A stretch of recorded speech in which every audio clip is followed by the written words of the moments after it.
Sarah pressed her free hand against her belly, trying to calm the frantic movements within. The baby had been restless all morning, but this was different, desperate, almost panicked. She took a shallow breath through her mouth, fighting the nausea that wasn't entirely pregnancy-related. The sweet, cloying smell seemed to pulse with each kick from her unborn child. "It's okay, little one," she whispered, though her voice trembled in the damp air. "Mama's just looking around." The lie felt bitter on her tongue. Nothing about this felt okay. The other bidders at the auction had barely glanced into the unit before backing away, their faces pale and closed off. Old Mrs. Henley, who'd been coming to these auctions for 30 years, had actually crossed herself before walking to her rusted pickup truck. But Sarah couldn't afford to be superstitious. Not when the stack of medical bills on her kitchen table grew thicker each week, and Dr. Martinez had scheduled another expensive procedure for next month. She forced herself to step inside, her sneakers squelching against the concrete floor. Water dripped somewhere in the darkness beyond her flashlight beam, a steady rhythm that matched her racing heartbeat. The furniture looked expensive beneath its shroud of dust. A mahogany dresser with brass handles, a Victorian settee with carved wooden legs. Even if half of it was reproduction, she could probably make enough to cover the next round of tests. But her eyes kept drifting back to the coffin. It dominated the small space, easily 8 feet long and ornately carved with symbols she didn't recognize. Vines and thorns spiraled around its edges, interwoven with what looked like tiny faces, some serene, others screaming. The chains wrapped around it appeared new despite the decades-old dust covering everything else, their links dark and heavy. As she moved closer, her flashlight caught an inscription on the coffin's nameplate, the brass green with age. Eleanor Whitmore, 1870 to 1894. Beloved wife and mother. She gave herself so others might live. 24 years old, younger than Sarah. The dates tugged at something in her mind, a fragment of local history she'd encountered during her work appraising estates around Salem. The 1890s had been a dark time in the city's history. Strange disappearances, unexplained deaths, whispered stories of cults and rituals that the newspapers had been too frightened to report in detail. Sarah knelt beside a cardboard box near the coffin, wincing as her baby delivered a particularly sharp kick to her ribs. Inside the box, she found yellowed photographs and letters tied with faded ribbon. The top photograph showed a young woman with dark hair and kind eyes, her hand resting protectively over her pregnant belly. Even in the sepia tones, Sarah could see the resemblance was unsettling, the same oval face, the same delicate bone structure. She flipped the photograph over. Eleanor Whitmore, October 1894. The month she died, the month she gave birth. Sarah's hand shook as she set the photograph aside and picked up one of the letters. The ink had faded to brown, but the elegant handwriting was still legible. My dearest Charles, the dreams grow worse each night. I see them gathering in the shadows of my room, whispering in a language that makes my soul ache. They speak of the child I carry, of the vessel she will become. Dr. Blackwood insists these are merely the fancies of expectant motherhood, but I know better. Something ancient stirs in this town, something that hungers for innocent blood and untainted souls. I fear what I may bring into this world. Your devoted wife, Eleanor. Sarah's vision blurred, and for a moment the storage unit seemed to shift around her. The smell of antiseptic and burning candles filled her nostrils. She could hear screaming. A woman's voice roar with pain and terror, pleading for someone to save her baby, save her from... "Ma'am? You all right in there?" Sarah gasped, the vision shattering like glass. Tom Briggs, the auction manager, stood silhouetted in the doorway, his weathered face creased with concern. Rain continued to drum against the roof, and she realized she was sitting on the cold concrete, the letter crumpled in her fist. "I'm fine," she managed, struggling to her feet. Her baby had gone still, unnaturally still, just looking through what I bought. Tom's eyes flicked to the coffin, and she caught the slight tightening around his mouth. "That unit's been here since I started working here 15 years ago. Owner stopped paying, but nobody wanted to deal with. He gestured vaguely. Well, you got a truck coming to haul this stuff? Tomorrow morning. Sarah folded the letter carefully, slipping it into her coat pocket. The furniture looks valuable. Maybe. Tom stepped back into the rain. Just maybe don't stay in there too long, all right? Place gives me the creeps.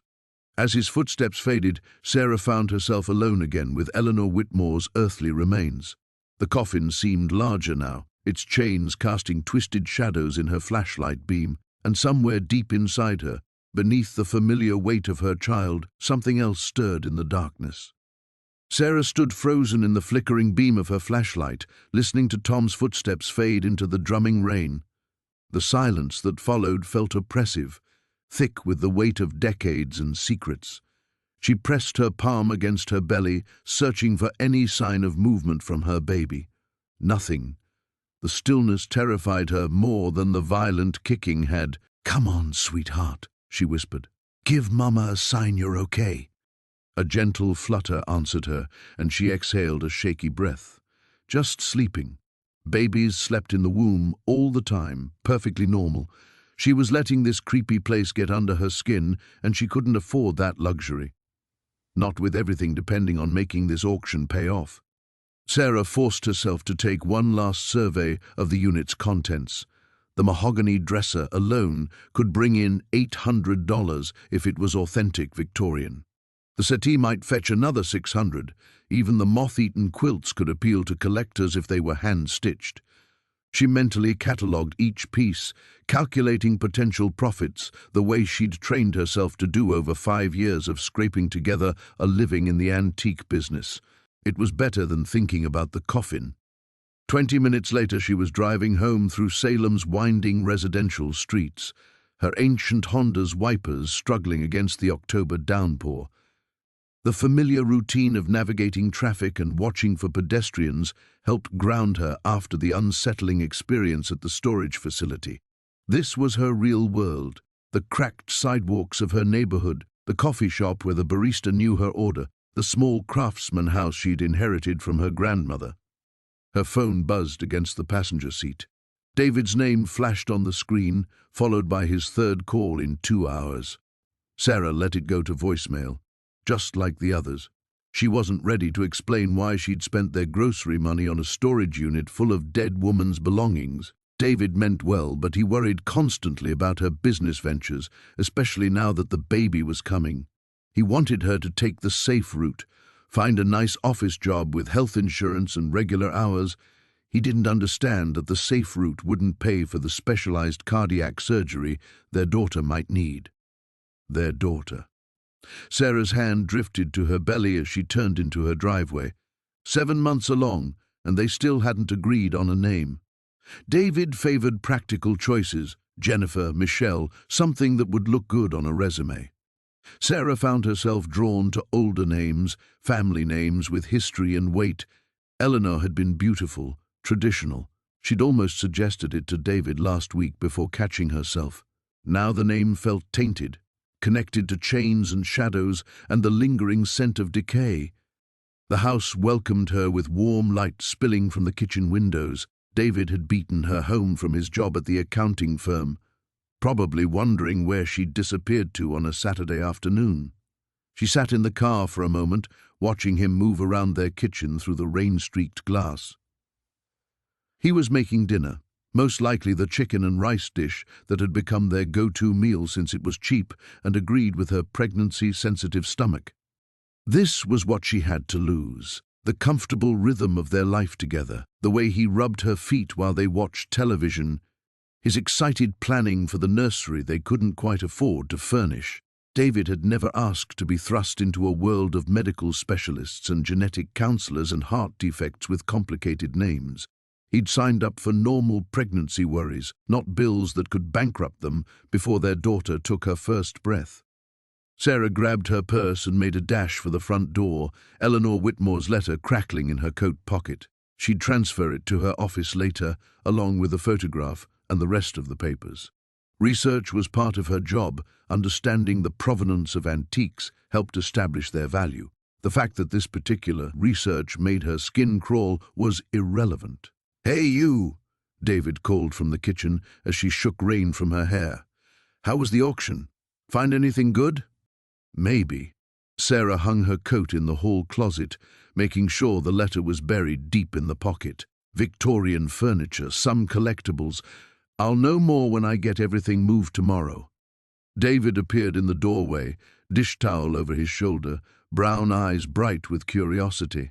At 32, he still looked like the graduate student she'd fallen for 6 years ago.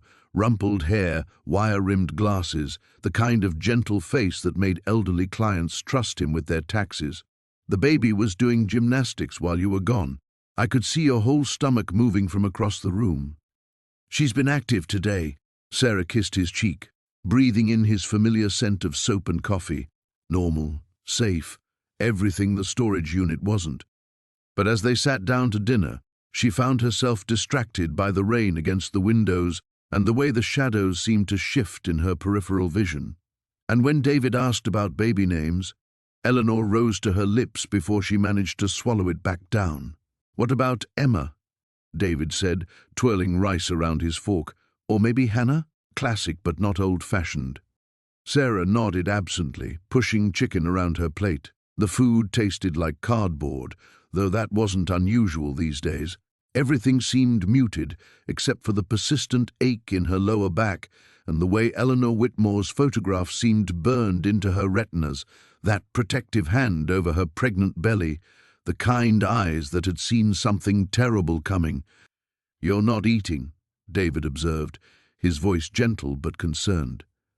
"Baby keeping you too uncomfortable?" "Just tired." Sarah forced herself to take a bite, chewing mechanically.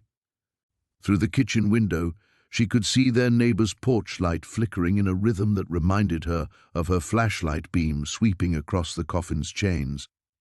"Long day." David reached across the table to squeeze her hand. "Want to talk about it? You've seemed distracted since you got home." Before Sarah could answer, her phone rang from the living room. She'd left it on the coffee table, and the sound echoed through their small house with unusual shrillness. David started to get up, but Sarah was already pushing back from the table. "I'll get it. Probably just a client."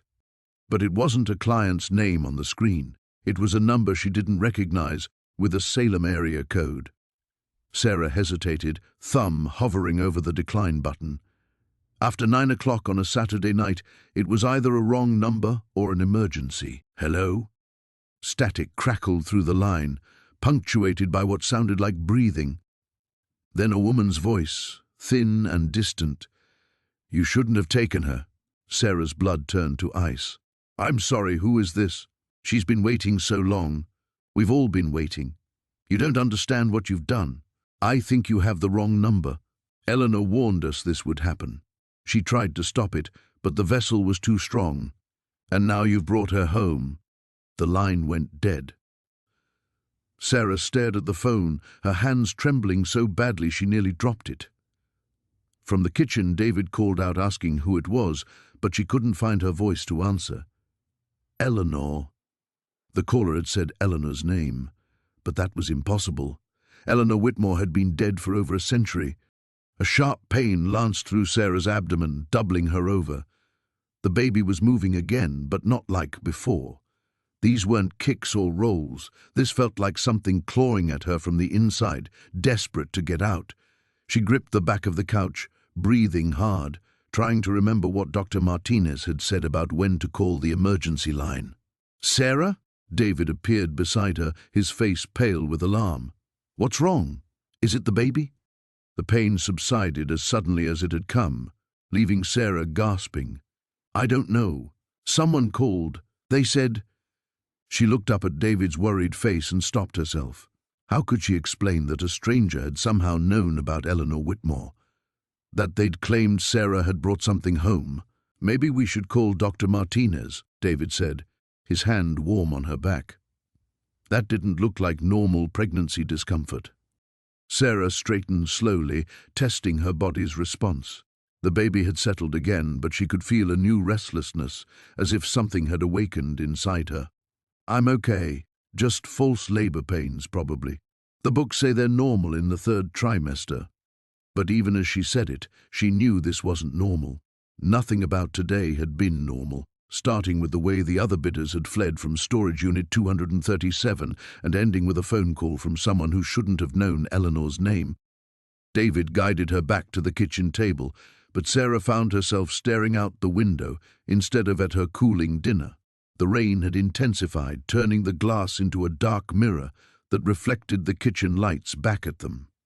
For just a moment, she thought she saw another face in the reflection. A young woman with kind eyes and dark hair, mouth open in a silent scream. Sarah blinked, and her own face stared back at her, pale and frightened. "I need to make some calls tomorrow," she said quietly. "About the items I bought. Research their history before I try to sell anything." "That makes sense," David agreed, though something in his tone suggested he knew she wasn't telling him everything. "Maybe start with the local historical society? They might have records." Records. Yes, there would be records of Eleanor Whitmore's death, of what had happened in Salem during those dark months of 1894. Sarah needed to understand what she'd stumbled into before she decided what to do with the coffin and its secrets. But as she helped David clear the dinner dishes, one question burned in her mind. How had a stranger known about Eleanor? And what did they mean when they said Sarah had brought her home? Outside, the rain continued its relentless drumming, and somewhere in the darkness, Sarah felt certain that something was watching their warm-lit windows. Sarah woke at 3 in the morning with a start, her heart hammering against her ribs. The house was silent except for David's soft snoring beside her, but something had pulled her from sleep. A sound, a presence, a wrongness she couldn't name. She lay still in the darkness, listening to the rain that hadn't stopped since yesterday, wondering if she'd dreamed the phone call or if a stranger really had known Eleanor's name. The smart thing would be to forget about the storage unit entirely. Call the moving company she'd hired and tell them not to bother. Walk away from whatever she'd stumbled into and find another way to pay for the baby's medical bills. But even as the thought formed, Sarah knew she couldn't do it. $50 was all the cash they had left until David's next paycheck, and she'd already committed to the movers. More than that, though, something about Eleanor Whitmore's story had hooked into her mind like a fishhook. The protective hand over her pregnant belly in the photograph, the letter's desperate warnings about something that hungers for innocent blood and untainted souls. Sarah's own hand drifted to her stomach, where her daughter rested quiet and still. "Too still," whispered a voice in the back of her mind. "She's been too quiet since you touched that coffin." Sarah pushed the thought away. Babies slept. Dr. Martinez had told her that periods of low activity were perfectly normal, especially as she entered the final trimester and space became more cramped. She was letting superstition cloud her medical judgment, exactly the kind of thinking that kept people trapped in poverty and ignorance. But what if the caller had been right? What if she'd brought something home? Sarah slipped out of bed carefully, avoiding the squeaky floorboard by her dresser. David didn't stir. He'd been working long hours at the firm, pulling overtime to help with their mounting expenses, and exhaustion had claimed him the moment his head hit the pillow. In the hallway, she paused outside what would become the nursery. They'd started painting it a soft yellow last month, gender-neutral, cheerful, optimistic about their future. Now the half-finished room felt like a monument to dreams they might not be able to afford. The medical bills were stacked on the kitchen counter, where she'd left them yesterday morning. A neat pile of white envelopes that represented more money than Sarah had ever seen at one time. Specialized ultrasounds, consultations with pediatric cardiologists, the potential surgery that might be necessary if their daughter's heart defect didn't resolve on its own. Even with David's insurance, the out-of-pocket expenses would drain their savings and max out their credit cards. Sarah picked up the top bill and stared at the numbers until they blurred. Dr. Martinez wanted to schedule another echocardiogram next week, $800 to take pictures of their baby's heart, to measure the hole that might or might not close before birth. $800 that could also pay for groceries, utilities, and the down payment on the specialized crib they'd need if their daughter required monitoring equipment after birth. The smart financial decision was obvious. The storage unit contents could net them several $1,000s if she played her cards right. Even accounting for the moving costs and time invested in research and sales, it was their best chance at staying afloat until the baby came. She couldn't let one creepy phone call and an overactive imagination sabotage their future. But her hands shook as she set the bill back down. What if Eleanor's warnings had been real? The letter spoke of vessels and ancient hungers, of something that sought rebirth through pregnant women. Sarah had dismissed it as Victorian-era superstition, the kind of gothic nonsense that made good ghost stories but had no place in the modern world. Yet here she was at 3 in the morning, terrified by shadows and silence. The baby stirred then, a gentle roll that sent a wave of relief through Sarah's chest. She pressed both hands to her belly, feeling the familiar weight and movement that meant her daughter was safe, healthy, growing stronger every day. Real, solid. Nothing supernatural about the miracle of pregnancy, just biology and time and love. She gave herself so others might live, Eleanor's headstone had read. Maybe that's all any mother could do, give herself completely to the uncertain future, trust that love would be enough to protect what mattered most. Sarah returned to bed and curled against David's warm back, listening to his steady breathing and the rain against their windows. Tomorrow she would call the movers and transport Eleanor's belongings to her house. She would research the antiques, sell what she could, and pay for her daughter's medical care. She would be practical, rational, responsible, but she wouldn't open the coffin. Whatever lay inside those chains would stay buried, and Eleanor Whitmore would rest undisturbed. Outside, something moved past their bedroom window, a shadow darker than the rain-soaked night. Sarah closed her eyes and pretended she hadn't seen it.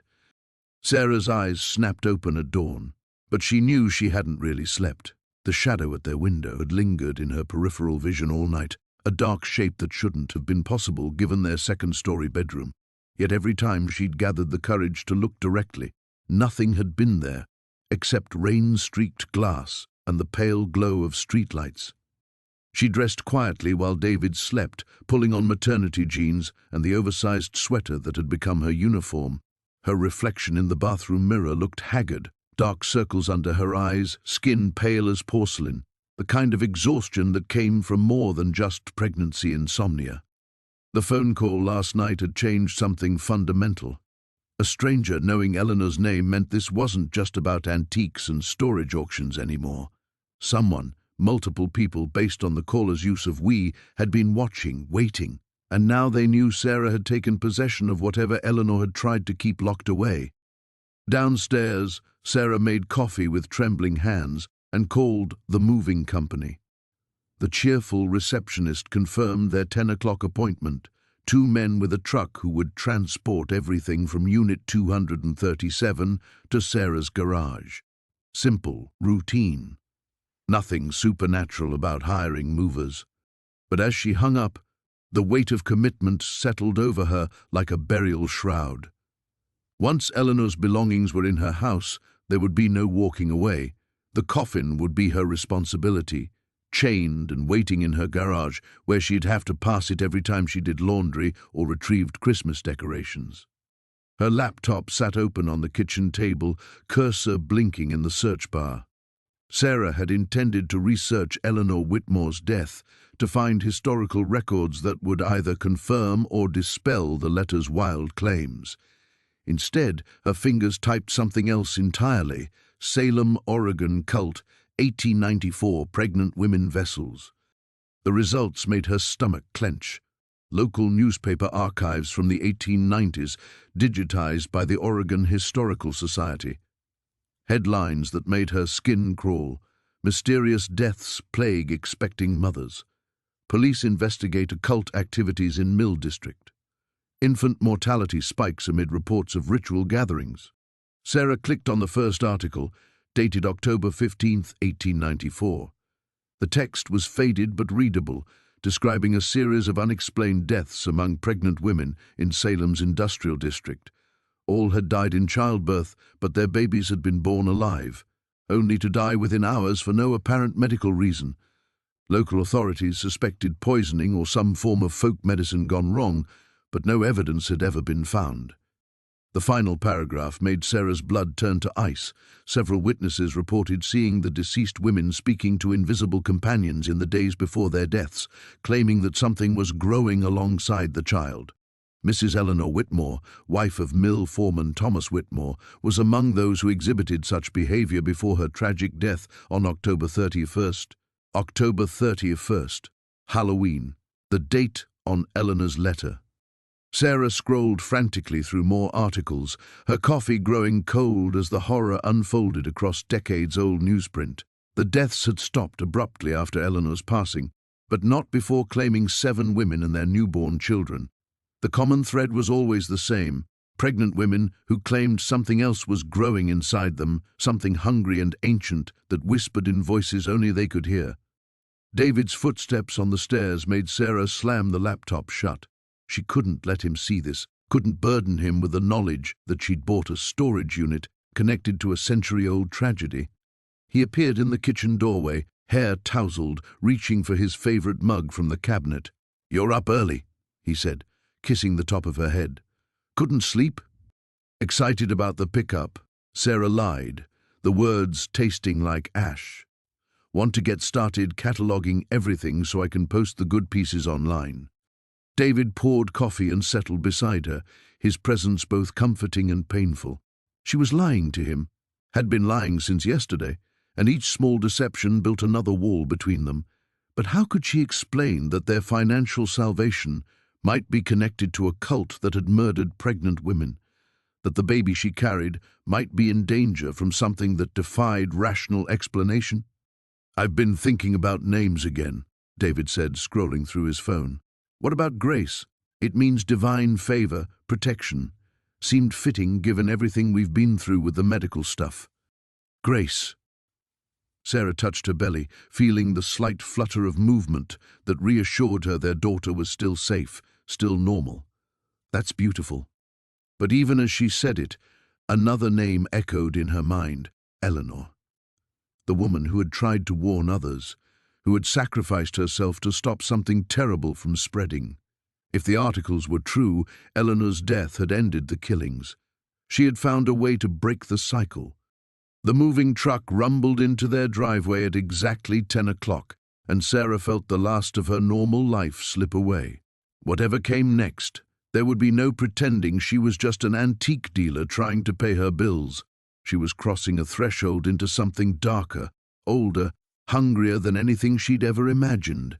But Grace needed that surgery, and Eleanor's belongings might be their only hope. Sarah grabbed her keys and stepped into the rain, committing herself to the unknown. The storage facility looked different in the harsh light of morning. What had seemed merely run down yesterday now felt actively malevolent, as if the rain-soaked buildings were watching Sarah's approach with hostile intent. The moving truck followed her Honda through the chain-link gates, its diesel engine coughing black exhaust into the grey sky. Unit 237 sat exactly as she'd left it, padlock removed but door firmly closed. The 2 movers, a grizzled older man named Pete and his younger partner, Danny, climbed out of their truck with the resigned efficiency of people who'd seen every possible combination of human belongings. "This the one?" Pete asked, consulting his clipboard. His eyes swept over the industrial district with obvious distaste. "Christ, what a depressing place. Surprised these units don't get broken into more often." "Probably nothing worth stealing," Danny added, pulling on work gloves. "You want us to load everything, or are you picking and choosing?" Sarah's mouth went dry. She'd been so focused on the logistics of transport that she hadn't considered the practicalities. The movers would see the coffin. They'd ask questions.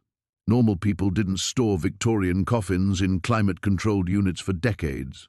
"Everything," she said, forcing her voice to remain steady. "But there's some fragile antique furniture, so please be careful." Pete nodded and rolled up the metal door with practiced ease. Pale morning light spilled into the unit, illuminating Eleanor's carefully preserved belongings. The sight should have been reassuring. Just furniture and boxes, nothing supernatural about personal effects, but Sarah felt the baby's immediate response, a sharp kick, followed by rapid, fluttering movements that bordered on frantic. Danny stepped inside first, whistling low. "Damn, lady, this is some serious vintage stuff. That armoire alone has to be worth a couple grand."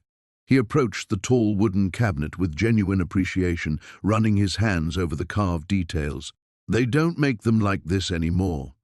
But Pete had stopped just inside the doorway, his weathered face creased with concern. "Jesus Christ," he muttered. "Is that what I think it is?" He was staring at the coffin, partially hidden beneath moth-eaten quilts, but unmistakably recognizable. The ornate brass fittings gleamed dully in the artificial light, and the heavy chains draped across its surface looked even more ominous in daylight. "It's a Victorian mourning piece," Sarah said quickly, the lie coming easier than she'd expected. "Families used to photograph their deceased in elaborate caskets. It's empty, of course, just valuable as a collectible." Danny had joined his partner, both men studying the coffin with professional skepticism. "Never seen chains like that on a display piece," Pete said. "Usually they just used brass latches, maybe some decorative hinges. This thing looks like it was built to keep something in, or something out." The thought came unbidden, and Sarah felt another sharp kick from the baby. Grace was definitely responding to proximity to the coffin, but was it fear or recognition? The distinction suddenly seemed crucial. "Can you handle it?" Sarah asked. "I know it's unusual cargo." Pete exchanged glances with Danny, some unspoken communication passing between them. "We can handle anything," Pete said finally, "but that's going to take both of us and probably some creative rigging. Heavy son of a bitch from the look of it." They started with the smaller items. Boxes of letters and photographs, delicate figurines wrapped in yellowed newspaper, books whose leather bindings had turned supple with age. Sarah found herself cataloguing each piece, part inventory and part memorial. These were the remnants of Eleanor Whitmore's life, carefully preserved but forgotten. Every item represented a choice, a moment, a hope for the future that had been cut tragically short. When they reached the coffin, both movers approached it with visible reluctance. Pete tested the weight by lifting one corner, then immediately set it down with a grunt of surprise. "What the hell is this thing made of? Lead?" He wiped sweat from his forehead despite the cool morning air. "Danny, get the dolly and the straps. This is going to require some physics." As they worked to maneuver the heavy furniture dolly beneath the coffin, Sarah noticed something that made her blood run cold. The chains weren't just decorative, they were secured with a series of complex locks, each one different, as if multiple people had added their own security measures over time. And carved into the wood near the head of the coffin, almost hidden by the brass fittings, was a symbol she recognized from Eleanor's letter. The same twisted spiral that had been drawn in the margins, like a warning or a ward. "Ma'am?" Danny's voice cut through her trance. "You okay? You look a little pale." Sarah realized she'd been staring at the coffin for several minutes, her hands pressed protectively over her belly. The baby had gone completely still, as if holding its breath. "I'm fine, just tired." But she wasn't fine. And as the movers loaded Eleanor's final secret into their truck, Sarah wondered what exactly she was bringing home to her family and whether some doors should stay forever locked. The drive home felt like a funeral procession. Sarah gripped the steering wheel with white knuckles, watching the moving truck in her rearview mirror as it carried Eleanor's belongings and the coffin toward her house.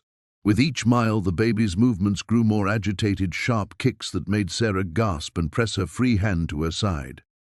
By the time they reached her driveway, Grace was thrashing so violently that Sarah could see the movement through her sweater. The baby had never been this active before, not even during the ultrasounds that had revealed her heart condition. It was as if she could sense what was approaching, as if the proximity to the coffin was triggering some primal fear. Pete and Danny worked efficiently to unload the smaller items first, carrying Eleanor's furniture and boxes into Sarah's garage with practiced care. But they kept glancing toward the truck bed, where the coffin waited, secured with heavy straps that seemed barely adequate for its weight. "Where do you want this one?" Pete asked when only the coffin remained. His earlier professionalism had given way to obvious unease, and Sarah noticed he avoided touching the chains directly. "Just inside the garage," Sarah said, though every instinct screamed against bringing it any closer to her home. Against the far wall. The process of moving the coffin required both men, a reinforced dolly, and 20 minutes of careful maneuvering. Even then, the wheels of the dolly left deep grooves in Sarah's concrete garage floor, testament to the impossible weight they were bearing. When they finally positioned it against the wall, both movers stepped back immediately, as if the coffin radiated something repulsive. "That's the heaviest empty casket I've ever moved," Danny said, wiping sweat from his face despite the cool October air. "You sure there's nothing inside?" The question hung in the garage like incense, heavy and suffocating. Sarah found herself staring at the chains again, counting the locks that held them secure. 7 different mechanisms, 7 different keys that someone had thought necessary to keep whatever was inside from getting out. "Probably just solid oak construction," she said, but her voice sounded hollow even to her own ears. After the movers left, Sarah stood alone in her garage, surrounded by Eleanor's life. The furniture looked smaller here, diminished by the change of context from storage unit to suburban home, but the coffin seemed to have grown larger, more imposing, as if it was feeding off the proximity to living spaces. The baby had finally settled into an uneasy stillness that worried Sarah more than the violent movement. She pressed both hands to her belly, trying to encourage Grace to respond, but felt only the solid weight of pregnancy, without the reassuring flutter of life. "David's going to be home in 3 hours," she whispered to her daughter. "He can't know about this. Not yet." She began arranging the other items strategically, positioning the armoire and writing desk to partially obscure the coffin from view. If David entered the garage quickly to grab tools or Christmas decorations, he might not notice what lurked in the shadows. It was a temporary solution at best, but Sarah needed time to figure out what she was really dealing with before involving her husband. The afternoon passed in a blur of research and mounting dread. Sarah photographed the valuable pieces for online auction sites, but her attention kept drifting to the historical articles she'd found that morning. 7 pregnant women dead in 1894, 7 babies who had survived birth only to die within hours, 7 mothers who had claimed something else was growing inside them. And now she had brought Eleanor's coffin into her home, where her own unborn daughter waited in the darkness of her womb. The first sign that something had changed came just before David arrived home. Sarah was uploading photos of a Victorian jewelry box when she heard it, a sound like fingernails dragging across wood, soft but persistent. It was coming from the garage. She found nothing when she investigated. The coffin sat exactly where the movers had placed it, chains undisturbed, locks secure. But the air felt different somehow, charged with the kind of electricity that preceded thunderstorms, and carved into the concrete floor near the coffin's base were fresh scratches that definitely hadn't been there that morning. David's key in the front door sent Sarah scrambling back to the kitchen, heart pounding. She managed to close her laptop and assume a casual position at the counter just as he appeared, loosening his tie with the exhausted relief of someone who'd survived another brutal day at the law firm. "How did it go?" he asked, kissing her cheek. "Get some good stuff?" "Amazing pieces," Sarah said, the enthusiasm in her voice only partially forced. "I think we might actually be able to pay for the next round of tests." But even as David smiled and pulled her into his arms, Sarah could hear the scratching start again from the garage. Soft, rhythmic, patient, like something testing the strength of its prison, measuring the distance to the life growing inside her. The baby responded with a single sharp kick that made Sarah gasp against David's chest. Grace could hear it too. David's arms tightened around her, concern replacing the tired satisfaction in his eyes. "Are you okay, the baby?" "She's just active tonight," Sarah managed, but another kick stole her breath. This one felt different, not the gentle flutter she'd grown accustomed to, but something desperate, almost violent. Grace was fighting something, struggling against a presence that only she could sense. The scratching from the garage grew louder, more insistent. David's head turned toward the sound, his lawyer's instincts immediately alert. "What's that noise?" "Probably just the house settling," Sarah lied, hating herself for each deception. "Old pipes. You know how they get when the temperature drops." But David was already moving toward the garage door, his protective instincts overriding his exhaustion. Sarah's heart hammered as she realized she couldn't stop him without raising more questions. 20 feet away, behind a flimsy wooden door, Eleanor's coffin waited with its 7 locks and impossible weight and whatever was inside that had started clawing at its prison. "David, wait," she started, but he was already turning the handle. The garage light flickered on, casting harsh shadows across Eleanor's belongings. David stepped inside, his eyes sweeping over the furniture Sarah had arranged to hide the coffin. For a moment she thought her camouflage might work. The armoire and writing desk created a visual barrier, and David's attention went first to the obviously valuable pieces. "Jesus, Sarah, this stuff is incredible." He approached the Victorian jewelry box she'd been photographing, running his fingers over the mother-of-pearl inlays. "This alone has to be worth thousands." The scratching stopped abruptly, as if whatever was making the sound had suddenly become aware they weren't alone. The silence felt worse than the noise, pregnant with threat, thick with the promise of violence. Sarah watched David examine the furniture, knowing that any second he would move deeper into the garage and discover what she'd really brought home. Grace kicked again, so hard that Sarah doubled over with a sharp cry of pain. This time, the baby didn't stop. The movements came in waves, frantic and urgent, as if Grace was trying to escape something that was pressing closer with each passing second. "Sarah!" David was beside her instantly, his hands on her shoulders, his face pale with panic. "What's wrong? Is it the baby?" She couldn't speak through the assault of movement in her womb. Grace was thrashing now, her tiny fists and feet battering against Sarah's ribs with supernatural strength. The pain was unlike anything she'd experienced, not the normal discomfort of pregnancy, but something that felt like warfare being conducted inside her body. And then she heard it, a voice, soft and sweet, coming from somewhere impossibly close. "Let me in, little one. Let me share your warm, dark place." Sarah's eyes snapped to the garage, where the coffin's chains had begun to rattle softly against the wood. The 7 locks remained secure, but something inside was stirring, pressing against its boundaries, testing the strength of Eleanor's century-old prison. "The hospital," David said, his voice tight with controlled panic.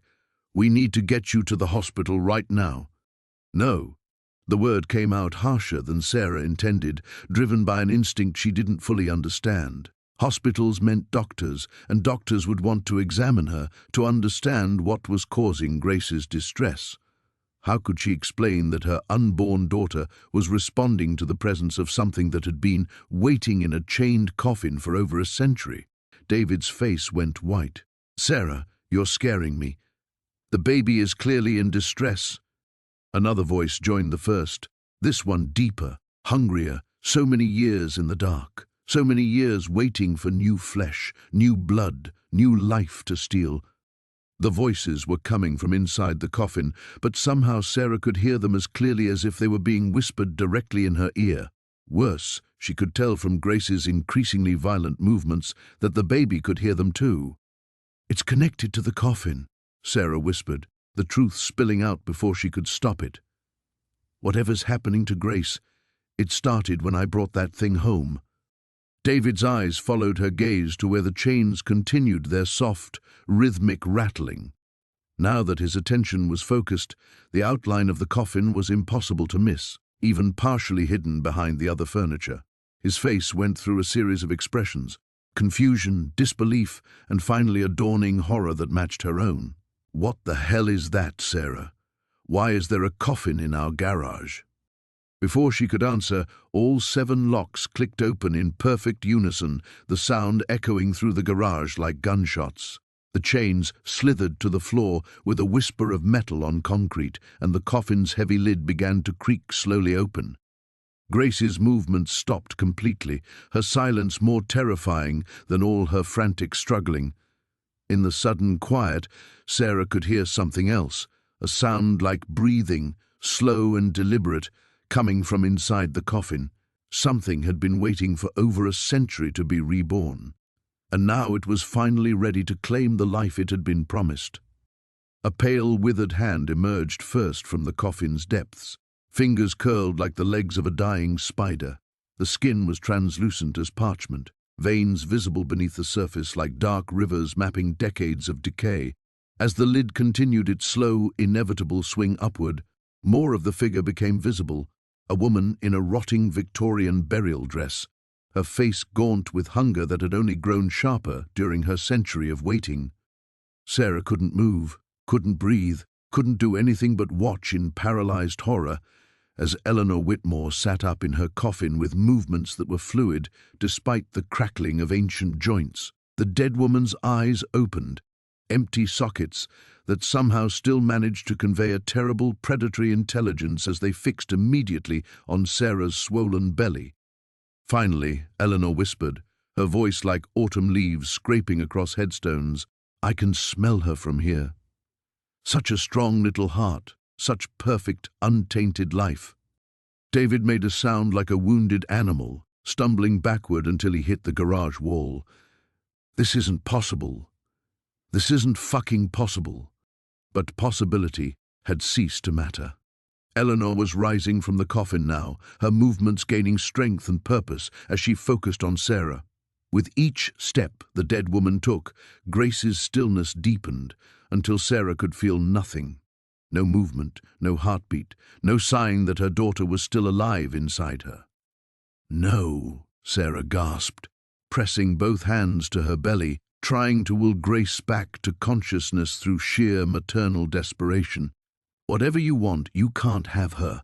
She's mine." Eleanor's laugh was the sound of coffin nails being driven into wood. "Mine? Child, she was mine before she was even conceived. Do you think it was coincidence that brought you to that storage auction? Do you think chance guided your hands to Unit 237? The dead woman's smile revealed teeth blackened with grave dirt. "I have been calling to her since the moment her heart began to beat, and now she comes willingly into my embrace."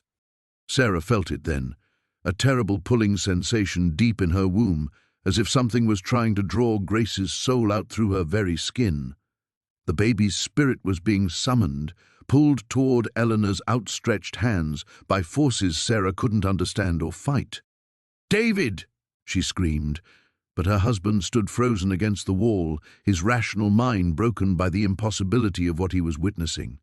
The lawyer, who could argue any case, who could find logic in chaos, had been reduced to a terrified observer as his wife and unborn child faced something that shouldn't exist.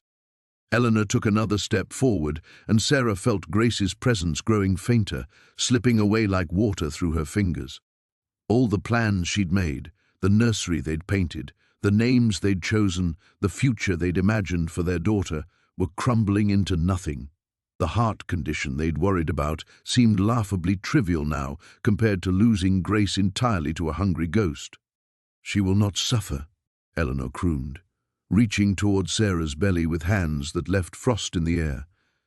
"The transition is quick. One moment your daughter will be Grace Chen, weak and flawed and doomed to die young from her defective heart. The next, she will be Eleanor Whitmore, eternal and powerful and free from the prison of failing flesh." The truth hit Sarah like a physical blow.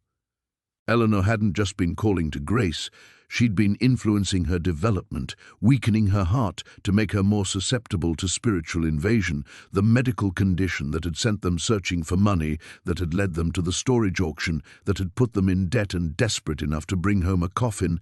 It had all been orchestrated by a dead woman's century-long plan. "The others," Sarah whispered, understanding flooding through her despair.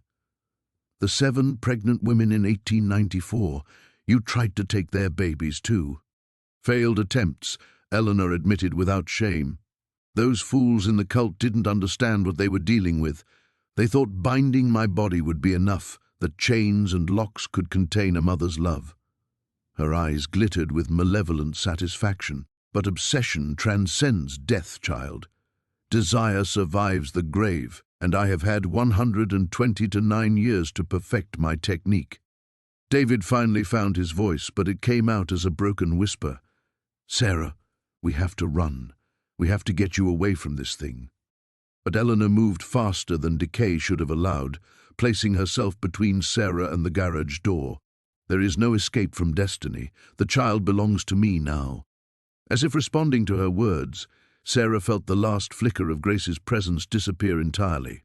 The terrible stillness in her womb was no longer the quiet of sleep, but the absolute silence of absence. Her daughter was gone, stolen by a dead woman's hunger, while Sarah stood helpless and defeated. All their hopes, all their love, all their dreams for their family, gone in the space between one heartbeat and the next. Eleanor smiled and began to glow with stolen life. The glow emanating from Eleanor's corpse grew brighter, fed by Grace's stolen essence, and Sarah felt something crack open inside her, not her heart breaking, but something deeper, a wellspring of rage so pure and primal that it burned away her fear like paper in flame. "No," Sarah said, and the word carried a power that made Eleanor's triumphant smile falter. "You don't understand what you've taken." The dead woman's eyes narrowed. "I understand perfectly. I have claimed what was promised to me." "You've claimed me daughter," Sarah snarled, and suddenly she could feel Grace again, not gone but transformed, not stolen but shared. The presence in her womb was different now, stronger, wilder, carrying within it not just Eleanor's century of hunger but also Sarah's own fierce protective instincts. And Grace is not some weak-hearted infant you can possess and discard. Sarah pressed her hands to her belly and felt the truth that had been hidden from all of them. Grace's heart condition wasn't Eleanor's sabotage, it was her body's natural defense against spiritual invasion. The irregular rhythms that doctors had labeled as dangerous were actually Grace's soul learning to fight, preparing for a battle that had been destined since conception. "She's been fighting you from the beginning," Sarah whispered, understanding flooding through her like ice water. Every ultrasound, every test that showed her heart struggling. She wasn't dying, she was training. Eleanor's confidence wavered for the first time, uncertainty flickering across her ancient features. "Impossible. The child is mine. I have made her mine." But Grace kicked then, a movement so powerful it doubled Sarah over, and the kick carried with it something that made Eleanor scream. The dead woman staggered backward, her stolen glow flickering like a candle in wind, as if Grace had somehow managed to reclaim a piece of what had been taken. "David!" Sarah gasped, the revelation hitting her with devastating clarity.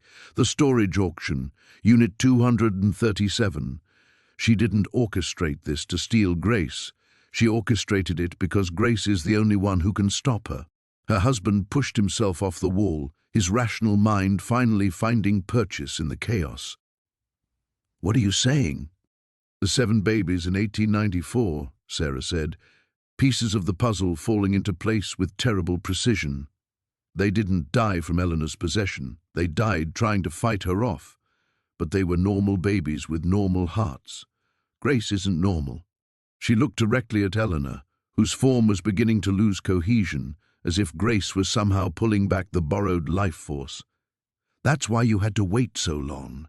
You needed a baby strong enough to survive your presence, but also special enough to serve as your vessel." Eleanor's laugh was weaker now, edged with something that might have been panic. "Clever girl, but it matters not. The binding is complete. She carries my essence now, and when she is born, she'll have spent 9 months learning to resist you," Sarah interrupted. 9 months growing stronger while you grew weaker. 9 months preparing to do what those other babies couldn't. Grace moved again, and this time Eleanor cried out as if she'd been burned. The dead woman's form became more translucent, her grip on the stolen life force slipping with each passing second. "The coffin," David said suddenly, understanding dawning in his voice. "Sarah, look at the coffin." Sarah turned to see that Eleanor's prison was beginning to glow with the same pale light that was draining from the dead woman's body. The chains had reformed themselves, lying across the open lid as if waiting for their occupant's return. "You can't sustain yourself outside it," Sarah realized. "All these years you've been anchored to that box. And Grace, Grace is calling you back to it." Eleanor lunged forward with desperate fury, her withered hands reaching for Sarah's throat. But David was there, his terror transformed into protective rage as he threw himself between the dead woman and his wife. Eleanor's touch sent him to his knees, frost spreading across his skin wherever her fingers made contact, but his sacrifice bought Sarah the seconds she needed. She placed both hands on her belly and spoke directly to her daughter. "Send her back, Grace. Send her back where she belongs." The baby responded with a movement so violent it lifted Sarah off her feet, and Eleanor shrieked as she was yanked backward by invisible force. The dead woman fought against the pull, her form stretching and distorting as Grace's will dragged her toward the waiting coffin. "This is not over," Eleanor snarled as her feet left the ground. "When the child is born, when she takes her first breath in this world, I will be waiting in her dreams, in her fears, in every shadow that falls across her crib." But Sarah smiled, understanding the final piece of the puzzle as Eleanor was drawn inexorably back to her prison. "No," she said softly. "When Grace is born, she'll be strong enough to destroy you completely. That's why you really brought us here. Deep down, you're tired of waiting. You want it to end." Eleanor's scream of rage was cut short as she slammed back into the coffin, the lid slamming shut with a sound like thunder. The chain snaked across its surface and the 7 locks clicked into place, but Sarah knew it was only temporary. Grace had won the first battle, but the war would begin the moment she was born. The garage fell into an eerie silence, broken only by the sound of David's labored breathing as he struggled to his knees, the frost from Eleanor's touch still spreading across his skin in delicate, deadly patterns. Sarah rushed to him, her hands shaking as she helped him stand, feeling the unnatural cold radiating from the patches where the dead woman had made contact. "Hospital," she whispered, examining the pale marks spreading up his neck. "David, we need to get you—" "No." His voice was hoarse but determined. "Not until we figure out what happens next. That thing, Eleanor, she's right about one thing. This isn't over." Sarah looked back at the coffin, its Victorian carvings seeming to pulse in the dim light. The chains lay heavy across its surface, the locks secure, but she could feel something stirring beneath, not Eleanor's presence, but something else. A connection that tugged at her consciousness like a fishing line cast into dark water. Grace moved inside her, the motion no longer frantic but purposeful, almost communicative. Sarah pressed her palm to her belly and felt a warmth spread through her fingers, not the heat of fever, but something that felt like recognition, like her daughter was trying to tell her something. She's still connected to it, Sarah realized aloud. Grace can sense what's in there, but it's different now, weaker. David leaned against the workbench, color slowly returning to his face as the frost marks began to fade. "What you said before about Grace being the only one who could stop Eleanor, did you mean it, or were you just trying to—" "I meant it." Sarah moved closer to the coffin, guided by an instinct she was only beginning to understand. "Think about it, David. The timing, the storage auction, even us finding this place, none of it was coincidence. But it wasn't just Eleanor pulling the strings." She knelt beside the coffin, her hands hovering over the ornate wood. "Grace has been calling to this too, drawing us here because somehow, even in the womb, she knew what needed to be done. That's impossible. Babies can't. Normal babies can't." Sarah's voice carried a certainty that surprised them both. "But Grace isn't normal. Her heart condition, the irregular rhythms, what if they're not a defect? What if they're an adaptation?" David pushed himself away from the workbench, moving to stand beside her. Despite everything they'd witnessed, his legal mind was still working, still trying to build a case from the evidence before them. An adaptation to what? To fighting things that shouldn't exist. Sarah felt Grace kick again, a gentle flutter that seemed almost like approval. Eleanor said she'd been calling to Grace since conception, trying to weaken her, make her vulnerable. But what if the opposite happened? What if Grace's exposure to Eleanor made her stronger? The implications settled over them like a heavy blanket. Their daughter, their unborn daughter, was something unprecedented. A child who had spent months in spiritual warfare while still developing in the womb, learning to resist forces that had destroyed others for over a century. "We need help," David said finally. "Someone who understands this kind of situation." Sarah thought of the historical society, of Margaret's nervous demeanor when discussing the storage unit's previous owners.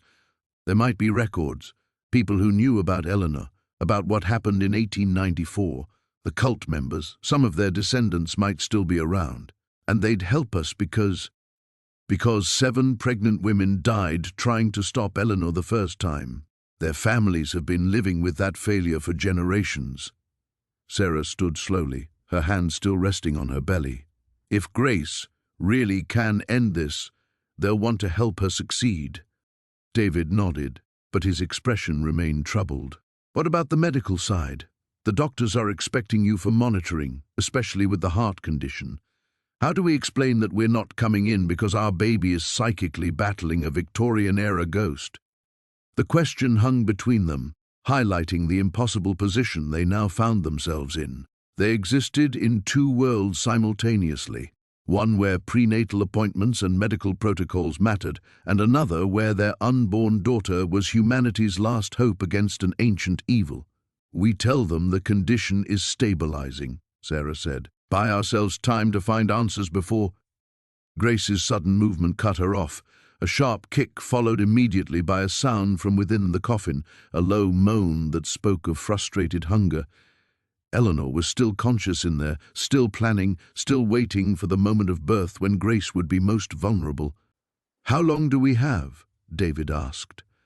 Sarah did the math in her head, counting the weeks until her due date against everything they still needed to learn. 6 weeks, maybe 7, if Grace decides to be late. 6 weeks to figure out how to help our daughter destroy a century-old spirit without getting ourselves killed in the process. When he put it like that, the task seemed impossible. But as Grace settled back into peaceful movement and the coffin fell silent, Sarah felt something she hadn't experienced since this nightmare began. Hope. Not the desperate hope of denial, but the quiet confidence of a mother who finally understood what her child needed from her. They had allies to find, secrets to uncover, and a plan to build. The war was just beginning. The next morning brought no relief from the weight of their revelation. Sarah sat at the kitchen table, staring at a list she'd started before dawn. Names, locations, fragments of historical records that might lead them to answers. Her coffee had gone cold hours ago, but she couldn't bring herself to care about something as mundane as breakfast when Grace's future hung in the balance. David emerged from his home office with dark circles under his eyes and a manila folder thick with printouts. "I've been digging through property records, newspaper archives, anything I could find about the storage facility's history," he said, settling beside her. "The good news is that the cult Eleanor mentioned, they kept records, lots of them." Sarah looked up from her notes. "And the bad news? Those records are scattered across 3 different historical societies, 2 private collections, and what appears to be a very secretive family archive." He opened the folder, revealing photocopied documents covered in his careful handwriting. "But I found something else. The 7 women who died in 1894, their families didn't just disappear after the tragedy. They formed a kind of informal network, passing down information about Eleanor and what she'd done." Grace stirred restlessly in Sarah's womb, and she pressed a hand to her belly in response. The baby's movements had taken on a different quality since yesterday's confrontation, more purposeful, almost urgent, as if Grace was growing impatient with the slow pace of adult investigation. "Some of these families are still in Salem," David continued. "The Williamses, the Kowalskis, the Nakamuras, their descendants have been keeping watch for over a century, waiting for Eleanor to make another attempt. Waiting for her, or waiting for someone like Grace. Both, I think." He pulled out a newspaper clipping from 1945. "Look at this obituary. Martha Williams, age 91, devoted her life to protecting expectant mothers from ancient threats. And this one from 1978, Joseph Kowalski, continued his family's sacred duty of guarding against the return of old evils." Sarah felt a chill that had nothing to do with the October morning. They've been preparing for this, for Grace, which means they might know how to help her succeed where the others failed. David's voice carried hope, but Sarah could hear the underlying fear. They were committing themselves to a path that led straight into supernatural warfare, with their unborn daughter as the primary combatant. She stood abruptly, the weight of the decision settling over her like armor. Then we find them, all of them, and we learn everything they know about Eleanor, about the cult, about what went wrong in 1894. Sarah... No. She turned to face him, and he saw in her expression the same fierce determination that had driven her to outbid seasoned collectors at auctions, to build a career appraising treasures that others overlooked. I'm done being afraid. I'm done waiting for things to happen to us. Eleanor made one crucial mistake when she chose Grace as her target. What mistake? She forgot that babies don't fight these battles alone. They have mothers. Sarah moved toward the garage door, driven by an instinct she was only beginning to trust, and this mother is done playing defense. David followed her into the garage, where the coffin sat like a dark promise in the center of the concrete floor. The chains seemed heavier today, the locks more numerous, as if Eleanor's prison was reinforcing itself in response to her growing desperation. "We're going to face consequences for what we're about to do," Sarah said, approaching the coffin with none of yesterday's fear. "The people we contact, the questions we ask, we're going to draw attention from forces that have stayed hidden for good reason." "I know." David's voice was steady despite his pale complexion. "But Grace needs us to take that risk." Sarah knelt beside the coffin and placed both hands on its ornate surface. Immediately, she felt Grace respond with strong, purposeful movements, as if their daughter approved of this new direction. The connection between them, mother and child, living and unborn, had strengthened since Eleanor's failed possession attempt, where before Sarah had felt Grace's presence as a separate entity growing within her. Now their thoughts seemed to flow together like converging streams. Through that connection, she felt something else. Eleanor's rage and fear, contained but not defeated, burning like banked coals within the coffin's depths. The dead woman was weakened but not destroyed, and she was using every moment of imprisonment to plan her next assault. 6 weeks, Sarah whispered, understanding now why Grace's movements had grown so urgent. She can sense the deadline too. Eleanor's power will peak during the birth, when Grace is most vulnerable to spiritual invasion. But alongside that fear came a deeper knowledge, flowing from Grace's developing consciousness into her own. Her daughter wasn't just preparing to resist Eleanor's final assault. She was preparing to end the threat forever, to burn away a century of accumulated malevolence with the pure force of new life, choosing to fight rather than submit. The final confrontation was coming, whether they were ready or not. But for the first time since opening that storage unit, Sarah felt like they might actually win. The atmosphere in the garage shifted the moment Sarah lifted her hands from the coffin. What had been Eleanor's muted rage transformed into something sharper, more immediate, the spiritual equivalent of a predator catching a scent. Through her connection with Grace, Sarah felt the dead woman's attention snap toward them like a searchlight, probing for weakness. "She knows," Sarah breathed, backing away from the coffin as the chains began to rattle softly. "She knows we're planning something." David moved protectively closer, but his eyes remained fixed on the increasingly agitated chains. "Can she break free?" Before Sarah could answer, Grace delivered a kick so powerful it sent pain shooting through her ribs. But this wasn't distress, it was a warning. Through their strengthened bond, Sarah felt her daughter's urgent message. "They're coming." The garage door began to vibrate in its frame, though no wind stirred outside. The fluorescent lights flickered with a rhythm that seemed almost like Morse code, and the temperature dropped 10 degrees in as many seconds. Eleanor wasn't alone anymore. "The cult members," Sarah gasped, understanding flooding through her as Grace's knowledge merged with her own. Eleanor's calling to the spirits of the original cultists. They're still bound to her, still serving her will. Shadows began pooling in the corners of the garage, darker than they should have been in the morning light filtering through the windows. Within those shadows, Sarah glimpsed movement, shapes that might once have been human but had been twisted by decades of spiritual servitude. David grabbed a crowbar from his workbench, the gesture both brave and futile. What do they want? To complete the ritual they started in 1894, Sarah pressed both hands to her belly as Grace's movements became frantic. Eleanor can't possess Grace while she's in the womb. There's too much of my life force protecting her. But if they can force an early labor... The shadows surged forward like a dark tide, and Sarah felt the first contraction hit her with the force of a sledgehammer. Not the gentle practice contractions she'd experienced in recent weeks, but the real thing, powerful, purposeful, designed to expel Grace from the safety of her womb into a world where Eleanor's followers could complete their ancient work. No, Sarah snarled through gritted teeth, channeling every ounce of maternal fury she possessed. You will not take my daughter. She reached out to Grace through their connection, offering her own strength to help the baby resist the supernatural assault. For a moment, mother and daughter stood together against forces that had destroyed 7 other families, their combined will burning bright enough to make the shadows recoil. But Eleanor had spent over a century planning this moment.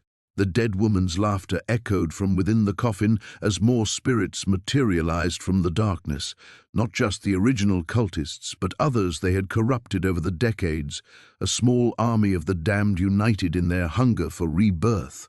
David, Sarah gasped between contractions, the historical society. Call Margaret, tell her it's happening. He fumbled for his phone with shaking hands, but the device sparked and died the moment he touched the screen. The spirits were severing their connections to the outside world, isolating them for the final confrontation. Another contraction tore through Sarah, stronger than the first, and she felt Grace's protective barriers beginning to weaken.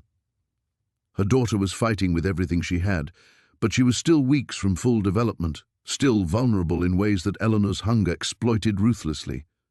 Think, Sarah commanded herself, drawing on every piece of knowledge she'd gained from touching the coffin, from her connection to Grace, from the fragments of memory that weren't quite her own. There has to be something, some weakness, some way to... The answer came not from her own mind, but from Grace's developing consciousness, a flash of understanding so pure and simple that Sarah wondered why she hadn't seen it before. Eleanor's power came from the cultists' belief in her divinity, their willingness to sacrifice themselves for her return. But belief was a two-way street. You're afraid, Sarah said aloud, her voice cutting through the supernatural chaos like a blade. All of you, you're terrified that Grace really can destroy you, because deep down, you know she's stronger than anything you've ever faced. The shadows hesitated, and Sarah felt the pressure of the forced contractions ease slightly. Eleanor's voice rose from the coffin in fury, but there was something else there now, something that sounded remarkably like panic. That's why you're trying to force early labor instead of waiting for natural birth, Sarah continued, pushing herself to her feet despite the pain.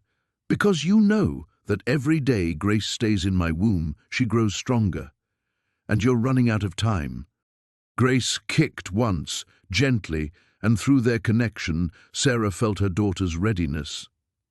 Not the desperate resistance of the past few minutes, but the calm certainty of someone who had finally understood their true purpose.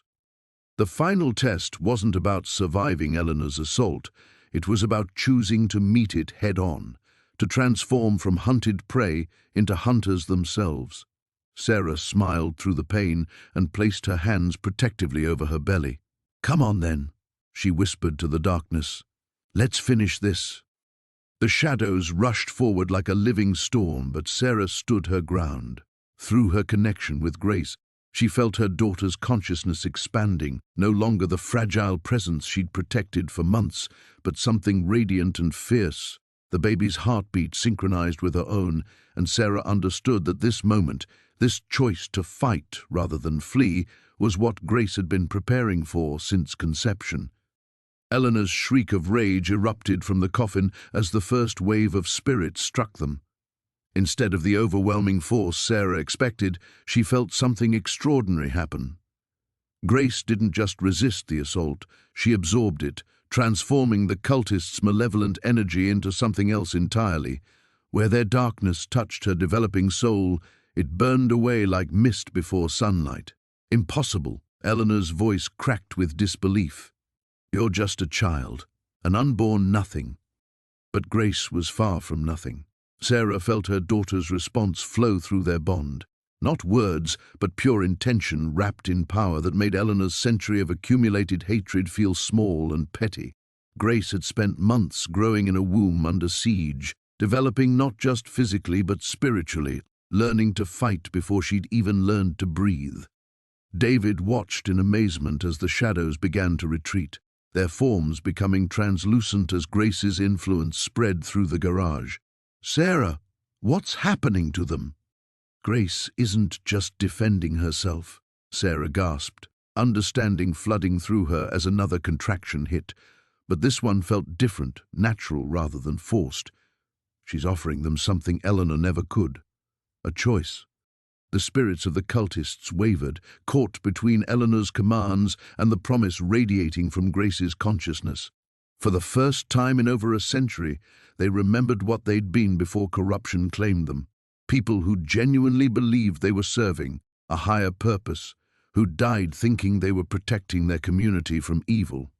Eleanor's fury intensified, the chains around her coffin glowing red-hot as she poured everything into maintaining control over her servants. "They belong to me. I gave them eternal purpose." "You gave them eternal slavery," Sarah shot back, channeling Grace's certainty. "She's offering them peace." One by one, the spirits began to dissolve, not destroyed but released, their forms brightening as they accepted Grace's gift of absolution. Eleanor's army crumbled as her followers chose freedom over servitude, their liberation weakening the bonds that had held them in the mortal world for decades. But Eleanor herself was far from finished. The coffin began to crack, hairline fractures spreading across its ornate surface as the dead woman channeled every remaining ounce of her power into one final gambit. If she couldn't command an army, she would face Grace directly. "You think you've won?" Eleanor's voice became a physical force, pressing against Sarah's mind like ice-cold fingers. "I've had over a century to perfect my hunger. When I tear your daughter from your womb, I'll make sure you live just long enough to watch me inhabit her body." The lid of the coffin exploded outward in a shower of splintered wood and rusted metal. What emerged wasn't the elegant Victorian woman Sarah had glimpsed in visions, but something that had been twisted by decades of rage and supernatural corruption. Eleanor's spirit burned with malevolent fire, her form shifting between the beautiful woman she'd been and the monster she'd become. Sarah felt Grace brace herself within the womb, no longer the helpless target Eleanor had expected, but a formidable opponent in her own right. The baby's presence blazed like a beacon, and Sarah realized that her daughter had been using these months not just to grow stronger, but to understand exactly what Eleanor was and how to unmake her. "You made one mistake," Sarah said, facing the vengeful spirit with a mother's absolute courage. "You assumed Grace would be alone when you came for her." Eleanor laughed, the sound like breaking glass. "And what can you do to stop me, little mother? You're just human." "Exactly." Sarah placed both hands on her belly, feeling Grace's approval flow through their connection. "I'm human. I'm alive. And I'm choosing to share my life force with my daughter, not to control her, but to amplify what she already is." The bond between mother and child became a conduit, Sarah's vitality flowing into Grace's developing spirit until the baby's power blazed bright enough to make Eleanor stumble backward. This wasn't possession or corruption. It was the willing fusion of two souls, united by love and absolute trust. Eleanor's beautiful facade cracked, revealing the hollow hunger beneath. "No, she belongs to me. I called to her first." "But I chose her first," Sarah whispered, feeling Grace's agreement resonate through every cell of her body, and love always trumps hunger. Grace's consciousness exploded outward like a supernova, her purified light searing away Eleanor's darkness with surgical precision. The dead woman's scream shattered every window in the garage as her carefully maintained form began to unravel, century-old bindings finally dissolving under an assault of pure, innocent power. The confrontation Sarah had feared became something else entirely, not destruction, but transformation, as Grace offered even Eleanor what she'd given the cultist spirits: the choice to release her rage and find peace. For a moment, Eleanor wavered, and Sarah glimpsed the woman she'd been before corruption claimed her. Then the dead woman's hunger reasserted itself, and Sarah knew the final battle had only just begun. Eleanor's form solidified into something terrible and absolute, pure hunger given shape, a century of rage concentrated into a single devastating assault. She hurled herself at Sarah with the force of a spiritual hurricane, abandoning all pretense of seduction or manipulation for raw, consuming need. "Then I'll take you both," Eleanor shrieked, her essence wrapping around Sarah like chains of ice and shadow. "If I can't have willing vessels, I'll make do with broken ones." The attack struck Sarah's consciousness like a physical blow, Eleanor's hunger tearing at the protective barriers she'd built around Grace. For a terrifying moment, Sarah felt the dead woman's claws sink into her mind, probing for the connection between mother and child, seeking to corrupt the very bond that had given Grace her power. Pain, unlike anything Sarah had experienced, flooded through her, not physical agony, but the spiritual equivalent of being flayed alive. Eleanor was trying to shatter her sanity, to break her will so completely that she'd have no choice but to surrender Grace to save her own soul. Through the torment, Sarah felt Grace's desperate attempts to shield her, the baby pouring protective energy into their connection. But every moment Grace spent defending Sarah was a moment she couldn't use to complete Eleanor's destruction, and the dead woman knew it. "Choose, little mother," Eleanor hissed, her presence a cancer spreading through Sarah's thoughts. "Your sanity or your daughter's freedom. You can't protect both."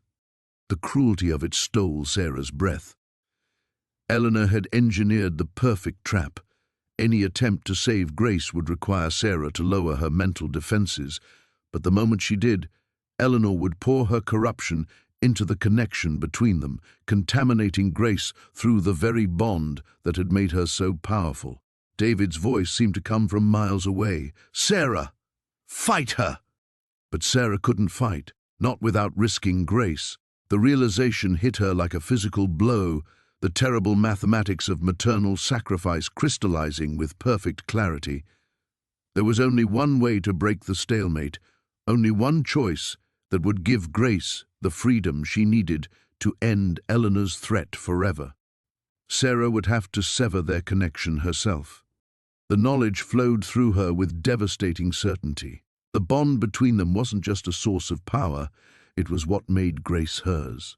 What made Sarah a mother rather than simply a vessel. Cutting that connection would save Grace, but it would also mean giving up the most precious thing she'd ever possessed, the feeling of her daughter's presence within her, the constant awareness of Grace's thoughts and emotions, the perfect unity they'd shared since conception. Eleanor sensed her understanding and laughed with vicious triumph. "Now you see the price of victory. Save your daughter and lose her forever, or keep her close and watch me devour her soul." Through their connection, Sarah felt Grace's desperate protest, the baby's refusal to accept such a sacrifice. Grace began pulling back her power, trying to maintain their bond, even if it meant accepting defeat, choosing love over victory with the same certainty that had made her offer Eleanor redemption. "No," Sarah whispered, tears streaming down her face as she made the hardest decision of her life. "Grace, you have to let me go." She reached deep within herself, finding the golden thread that connected her soul to her daughter's, the bond that had sustained them both through months of supernatural siege. Her hands shook as she grasped it, knowing that what she was about to do would leave her hollow in ways that might never heal. "I love you," she breathed, pouring every ounce of maternal devotion into the words. I love you enough to let you finish this." Before Grace could stop her, before Eleanor could interfere, Sarah severed their connection with a decisive, mental cut that left her screaming in agony. The loss was immediate and absolute. The constant awareness of Grace's presence vanished, replaced by a silence so profound it felt like death itself. But Grace's power, no longer anchored to Sarah's consciousness, exploded outward with the force of a star being born. Freed from any concern for her mother's safety, the baby unleashed everything she'd been holding back, her purified essence blazing through the garage like divine fire. Eleanor's scream of rage became one of genuine terror as Grace's power washed over her, burning away layer after layer of accumulated corruption. The dead woman tried to retreat, to escape back into whatever shadows had sheltered her, but Grace was everywhere now. Her consciousness expanded beyond the confines of the womb to fill every corner of the space. "This is what love looks like," Sarah gasped, watching through tear-blurred eyes as her daughter completed what they'd started together. "This is what you never understood."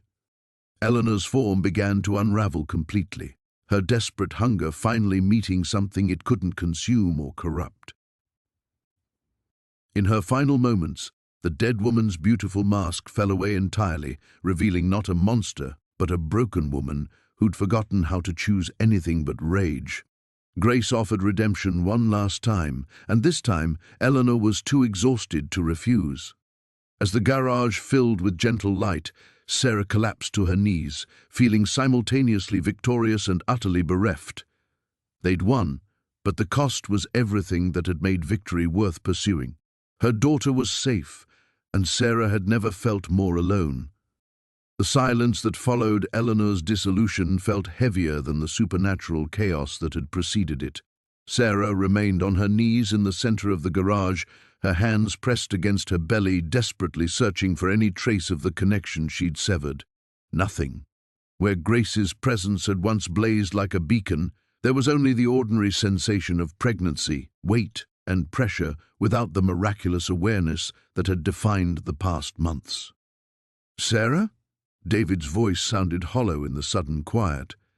He knelt beside her, glass crunching under his knees, his face pale with shock. "Is it over? Is Grace?" "She's alive." The words came out cracked and raw. Sarah could feel her daughter moving normally within the womb, but it was just movement now, not communication, not connection. "She's safe, but I can't feel her anymore." The garage looked like a battlefield. Every window had shattered during Eleanor's final scream, leaving glittering fragments scattered across the concrete floor.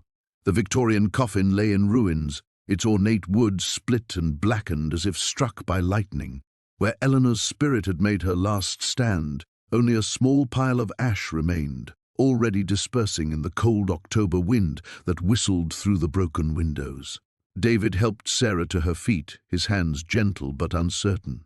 "The connection you had with Grace when you cut it." "It's gone." Sarah's voice was steady, but tears continued to stream down her face. That was the price.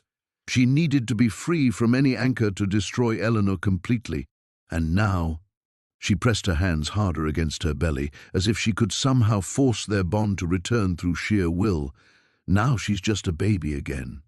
My baby, but not part of me anymore. The loss was unlike anything Sarah had imagined possible. For months, Grace had been more than a child growing within her. She'd been a constant companion, a shared consciousness that had made Sarah feel less alone than she'd ever been in her life. Now that presence was gone, leaving behind an emptiness that felt like missing a limb. "Maybe it's temporary," David offered, though his tone suggested he didn't quite believe it himself. "Maybe when she's born." Sarah shook her head, wiping her eyes with the back of her hand. "What we had was special, but it wasn't meant to last forever. Grace needed to become her own person, make her own choices. I thought I'd have more time before I had to let her go." She walked slowly to where the coffin lay in ruins, studying the charred remains. Eleanor's century-long threat had ended not in violence, but in an offering of peace that had finally been accepted. Even in her last moments, Grace had chosen compassion over vengeance, offering redemption to the very spirit that had tried to destroy her. "She's going to be remarkable," Sarah murmured, pride and grief warring in her voice. What she did here, the power she showed, the choices she made, she's going to change things, make the world better somehow. David's phone buzzed suddenly, the device sparking back to life now that the supernatural interference had ended. He glanced at the screen and frowned. 3 missed calls from Margaret at the Historical Society. Should I call her back? Sarah turned away from the destroyed coffin, already thinking ahead to the practical concerns that would follow this supernatural resolution. She needs to know what happened here. There might be other sites, other artifacts connected to Eleanor's cult. They'll need to be found and dealt with properly. As David dialed, Sarah felt a familiar tightening across her abdomen, not the supernaturally forced contractions Eleanor had inflicted, but the real thing. Gentle for now, but unmistakably the beginning of labor. "David," she caught his arm before he could complete the call. "We need to get to the hospital. I think Grace has decided she's ready to meet the world properly." The drive through Salem's rain-slicked streets felt surreal after everything they'd endured. Sarah sat in the passenger seat, timing contractions that were still hours apart, watching the familiar city pass by and trying to process the magnitude of what had just occurred. They'd faced down a century-old evil and emerged victorious, but victory felt more complicated than she'd expected. At the hospital, as nurses helped her into a wheelchair and began the familiar routine of admission paperwork, Sarah realized that this was where her real journey as Grace's mother would begin. Not in the supernatural crucible they'd just survived, but in the ordinary miracle of birth and the decades of choices that would follow. Grace was safe. The connection that had made their bond extraordinary was gone, but the love remained, different now, more like what other mothers felt, but no less powerful for being normal. As another contraction gripped her, Sarah smiled through the pain. Her daughter was coming home. Chapter 17. The Return. Grace Eleanor Chen arrived at 3:47 a.m. on October 31st, Halloween morning, with none of the supernatural fanfare that had marked her months in the womb. Her birth was beautifully, perfectly ordinary. A small, red-faced baby who cried lustily when the doctor lifted her into the fluorescent lights of the delivery room, her tiny fists waving at the world she was finally ready to meet. Sarah wept when they placed Grace on her chest, but these were different tears than she'd shed in the garage. The profound grief of their severed connection remained, a hollow ache where miraculous awareness had once blazed, but holding her daughter's warm, solid weight against her skin brought a new kind of wonder. This was what other mothers experienced. The joy of meeting their child for the first time, seeing her face, counting her fingers, marveling at the perfect reality of new life.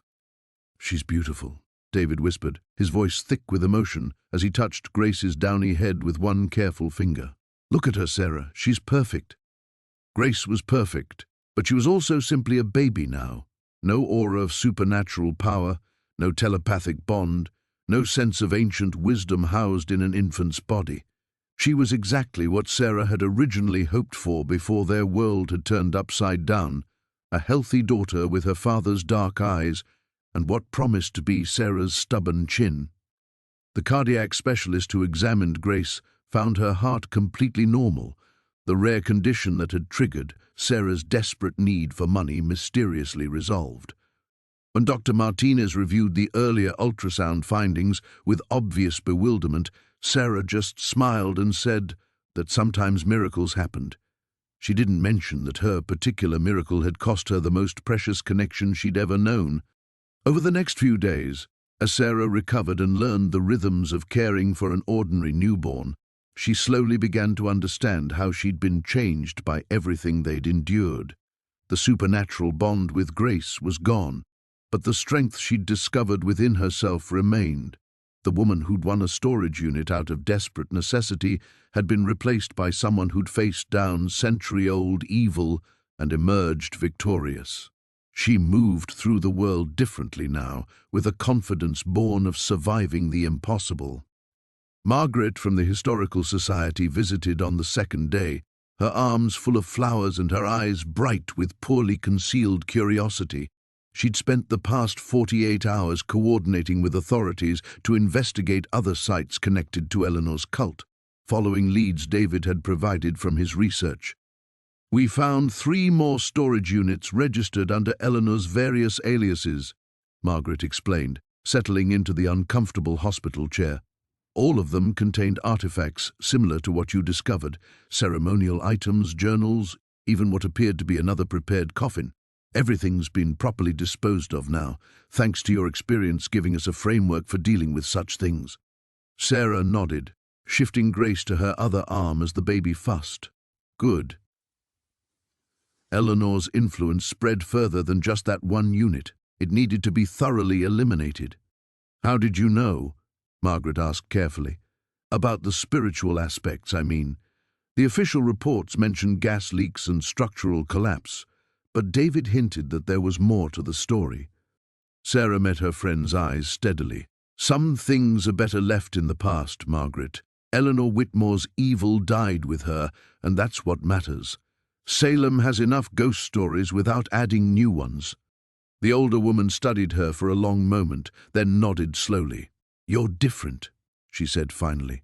"Stronger, but also sadder somehow.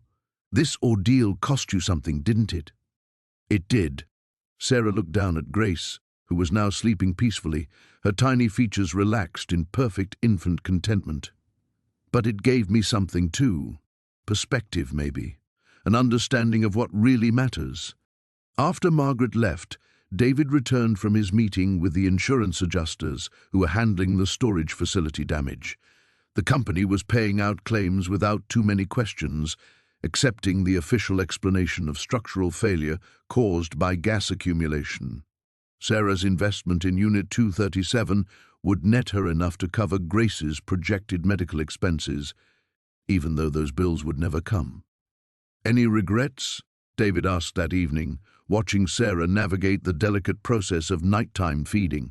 He'd been asking variations of that question for days, still processing his own trauma from their supernatural confrontation. Sarah considered the question seriously. She missed the connection with Grace, might always miss it, but looking at her daughter's perfect, ordinary face, she couldn't bring herself to regret the choice that had saved her. This was how it was supposed to be, mother and child as separate people, bonded by love rather than mystical fusion. "No," she said finally. "No regrets. Grace is exactly who she's supposed to be." As Salem's church bells chimed midnight, marking the end of Halloween and the beginning of November, Sarah settled into the rocking chair by the window with her daughter in her arms. Outside, the city she'd always known looked exactly the same, but Sarah understood now that she was seeing it with different eyes.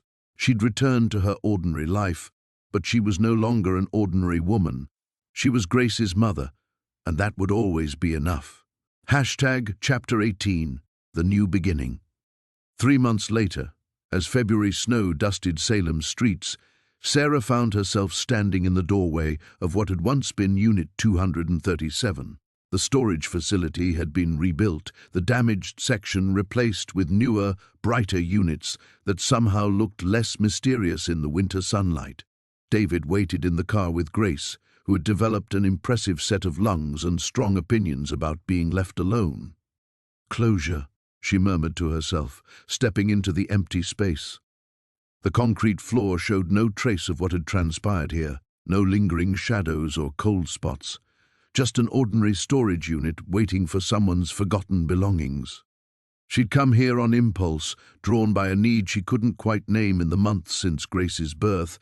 Sarah had settled into the rhythm of new motherhood. Sleepless nights, endless feedings, the constant wonder of watching her daughter discover the world. Grace was developing exactly as babies should, smiling at faces, tracking movement with curious eyes, reaching for toys with the uncoordinated enthusiasm of normal infant development. Sometimes, in quiet moments during night feedings, Sarah would search her daughter's face for signs of the extraordinary awareness that had once blazed between them. She found nothing but ordinary baby consciousness, hungry, sleepy, curious, content, and felt equal measures of relief and loss. Grace was safe, blessedly normal, but Sarah couldn't help mourning the miraculous connection they'd shared. "You're remembering again." David's voice made her turn. He'd approached quietly, Grace bundled in his arms, the baby's dark eyes alert and focused on Sarah's face with the uncomplicated love of a child for her mother. Always. Sarah reached for Grace, who settled against her with the trusting weight of absolute security. "But it doesn't hurt the way it used to. I think I'm finally understanding that what we have now is just as precious as what we had before." They'd both changed in the months since Halloween. David had thrown himself into his research with renewed purpose, publishing papers on historical trauma and community healing that were earning attention from academic circles. The supernatural elements of their experience remained unspoken between them, but the emotional truth of what they'd endured had given his work a depth and authenticity that resonated with readers. Sarah had returned to her antique appraisal business, but with a different perspective.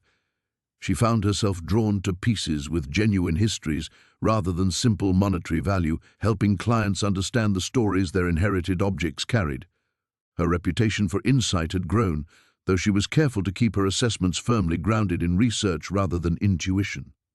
"Margaret called yesterday," David said as they walked back toward the car. "She wanted to invite us to the Historical Society's spring benefit. They're doing an exhibition on Salem's industrial history. Will they mention Eleanor's cult?" Obliquely, a section on unusual spiritual movements with enough factual detail to educate without sensationalizing. She credited you with helping them understand the importance of proper historical context. Sarah nodded, shifting Grace to her shoulder as the baby began to fuss. Her daughter had inherited what David jokingly called the Chen family impatience, a tendency to make her feelings known clearly and immediately. No supernatural insight was required to understand when Grace was hungry, tired, or simply wanted attention. "I've been thinking about moving," Sarah said suddenly, the words surprising her even as she spoke them. "Not far, just somewhere that feels more like a beginning than a continuation." David studied her face carefully. "Because of what happened here. Because of who we've become since what happened here." Sarah looked around at Salem's familiar streets, the city that had been home for most of her adult life. "We're not the same people who lived in that apartment before Grace was born. Maybe it's time to find a place that fits who we are now." They drove home in comfortable silence, Grace sleeping peacefully in her car seat, her small face relaxed in dreams that held no memories of supernatural battles or century-old evils. Sarah watched the familiar neighborhoods pass by and felt a strange sense of conclusion, as if this drive marked the end of something that had begun with a desperate bid on a storage unit. That evening, as Sarah rocked Grace to sleep in the nursery, they'd painted soft yellow before learning the baby's gender. She found herself humming an old lullaby her own mother had sung. Grace's eyes drifted closed with the trusting ease of a child who had never known anything but love and safety. Her tiny hand curled around Sarah's finger with surprising strength.